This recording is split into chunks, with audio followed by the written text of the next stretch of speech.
Well, these days, at my age, I live on memories. A lot of great memories when I think of Children's Bible Hour and Uncle Charlie and Little Charlie.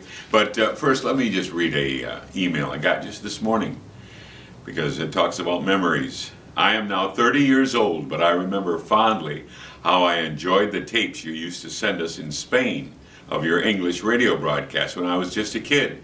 I still remember Jonathan. He's talking about Jonathan Kleiss, who's now a missionary over in Italy, one of your singers. He was my favorite, and all the other kids that sang so well. I'm talking about the 80s and the 90s, if you can imagine.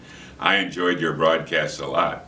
Now that we're in a digital world, I wonder if you have these broadcasts in MP3. I would certainly love to have them in my computer, as I am a European international truck driver at the moment and have so much time to listen to good things while I drive.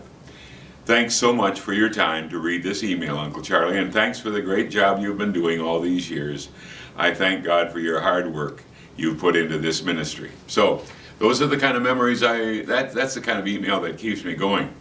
But as I think back to the beginnings of my memories, it would go all the way back to 1943.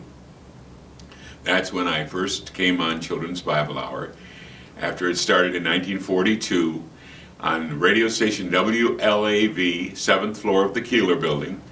And we would have they had a big studio audience there, and you could watch a live broadcast.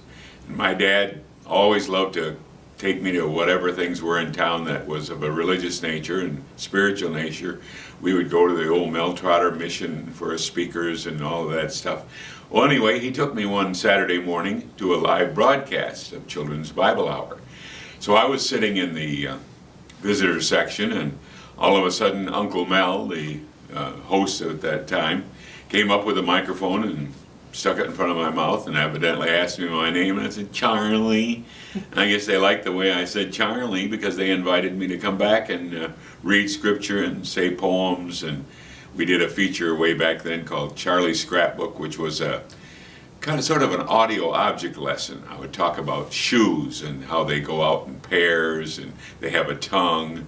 We talk about a watch, and that the most important part of a watch cannot be seen because it's on the inside. And that's the way I got my start back in 1943. Memories, memories, memories.